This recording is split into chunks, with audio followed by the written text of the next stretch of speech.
ఒకరు నచ్చకపోవడానికి 1000 కారణాలు చెప్పొచ్చు, నచ్చడానికి కారణాలేం చెప్పలేం. ఎరా బుజ్జి, నువ్వే కదరా చెప్పావు ముందు స్నేహం చేయి, ఆ తర్వాత నీ ప్రేమ గురించి చెప్పమని. ప్రాక్టీస్ చేసిన ప్రతివాడు ఛాంపియన్ కాలేడు. కిక్ బాక్సింగ్ అబ్బసొత్తు అనుకున్నావేట్రా? నువ్వు నంద అయితే నేను బద్రీనాథ్ అయితే ఏంటి? మీరు గుడుంబ సత్తి గారు కావచ్చు, తొక్కల సత్తి గారు కావచ్చు, but I don't care because I am Siddhu Siddhartha Roy. నన్ను క్షమించు గీత, నిన్ను రక్షించుకోవడానికి నాకు ఇంతకన్నా వేరే మార్గం దొరకలేదు.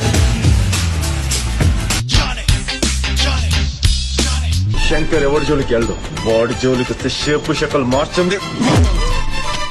నేను పాపం చేశాను, పుణ్యం చేశాను నీకు తెలుసా? అయినా నా గురించి నీకేం తెలుసు? నాతో అనవసరంగా పెట్టుకో, నేను అసలే మంచోడిని కాదు. ఇక్కడ కష్టం గురించి మాట్లాడే హక్కు నాకు మాత్రమే ఉంది, నీకు లేదు.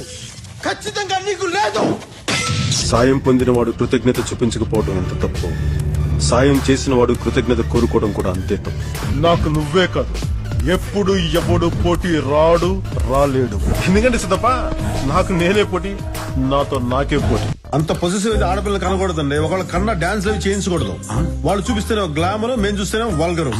గుర్తుంచుకో, సమర్థులు నాకెందుకు లేని ఇంట్లో కూర్చుంటే అసమర్థులే రాజ్యాలు వెళ్తారు. హ్యాపీ దీపావళి నాగరాజ్ గారు.